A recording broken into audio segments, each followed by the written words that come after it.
예, 내편TV 반갑습니다. 오늘은 면접 1시간이나 보고 떨어뜨리는 이유라는 제목을 가지고 말씀을 나눠보도록 하겠습니다. 오늘의 사연은 우리 내편TV의 구독자의 사연입니다. 저한테 이런 내용을 좀 보내주셨는데요.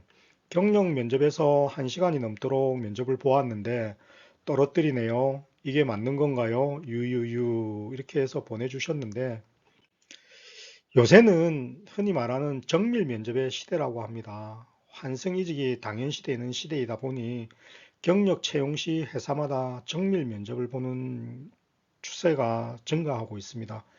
채용 후에 재이직에 따른 공백이 예상되는 차원의 정밀 면접이 상당히 좀 증가하고 있다고 보시면 되겠습니다. 평균적으로 경력자 한 명당 평균 40분에서 60분은 기본적으로 면접을 진행하고 있는 그런 추세입니다.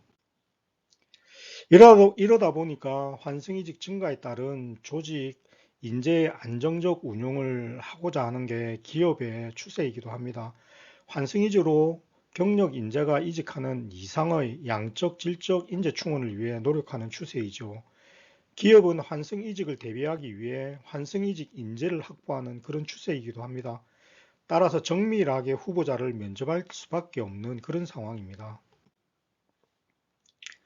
1시간 면접을 보고 떨어뜨리는 이유, 제가 생각할 때는 뭐 여러 가지 이유들이 있겠습니다만은 가장 중요한 이유를 제가 한 세 가지 정도를 좀 추려보았는데요. 첫 번째는 가장 현실적인 이야기입니다. 뭐 면접 보았던 경력직 중에서도 나보다 좋다고 생각한 지원자를 선택한 것입니다.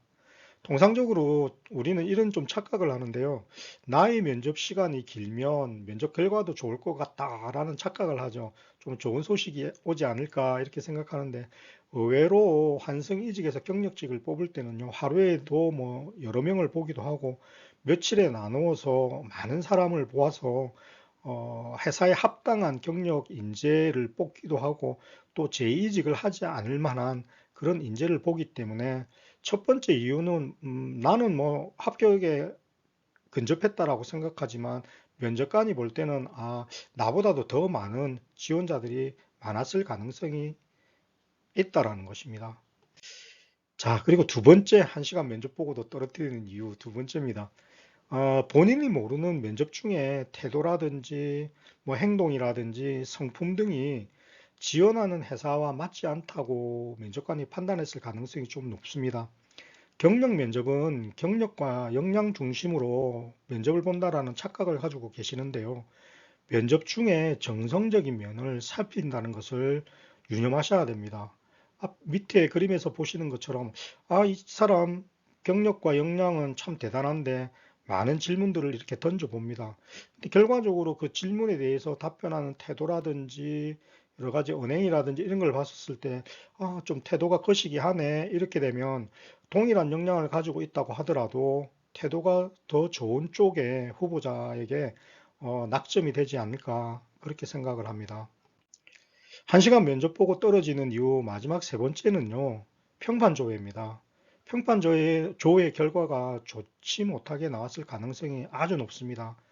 경력직 같은 경우는 뭐 면접 전이라든지 면접 후에 역량과 경력이 검증된 사람에 한해서 평판 조회를 보통 진행을 하는데요. 이때 평판 조회가 부정적으로 나왔었을 때는 조금 불합격할 가능성이 좀 많습니다. 따라서 평판에 대해서 좀 관리가 필요합니다. 근데 뭐 평판은 평소에 만드는 것이긴 합니다만은 평판을 만들기 위해서 뭐 모든 사람에게 다 잘해줄 수는 없지 않습니까? 자기 평판 관리를 한다고 해서.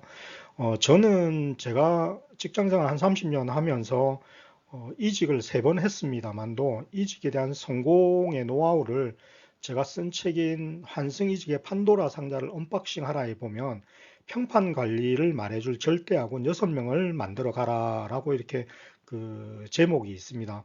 그 제목에 보면 절대아군은 어떤 의미냐 하면은 내가 직장생활 또는 사회생활에서 나보다 연장자, 선배 중에서 2명 정도, 그리고 나와 수평적으로 있는 동료나 친구들 중에서 2명 정도, 그리고 함께 일을 했던 후배들 중에서 2명 정도, 그렇게 해서 총 6명 정도를 나의 평판을 관리하고 나의 평판에 대해서 대변해 줄 수 있는 사람들에게 좀 집중적으로 평판을 관리하기 위해서 이렇게 관계를 잘 만들어가는 것이 좀 필요하다고 생각합니다. 환승이직을 뭐 자기의 본의라든지 본의가 아니게 해야 될 때 평판에 대한 레퍼런스 체크는 반드시 따라가기 때문에 조금 인위적이기는 합니다만은 평판을 좋게 말해줄 절대아군 6명을 만들어 놓는 그런 노하우도 이번 기회에 여러분들께서 한번 실행해 보시는 것이 좋다라고 생각합니다. 결과적으로 뭐 경력과 역량이 좋게 평가를 받았습니다만은 이 친구 평판이 조금 안 좋네, 아쉽다. 역량은 좋은데 이렇게 하면서 불합격을 하는 경우가 있습니다. 뭐 여러 가지 그 면접이 요새는 정밀 면접으로 해서 많은 면접 시간이 소요됩니다.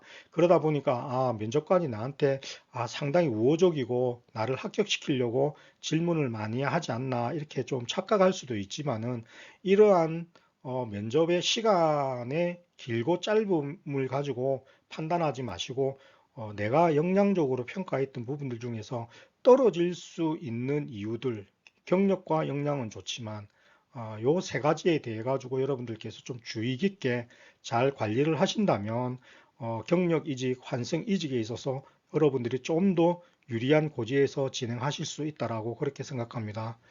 자, 당신을 믿으시고 자신을 믿으시고 성공의 길을 향해서 걸어가십시오.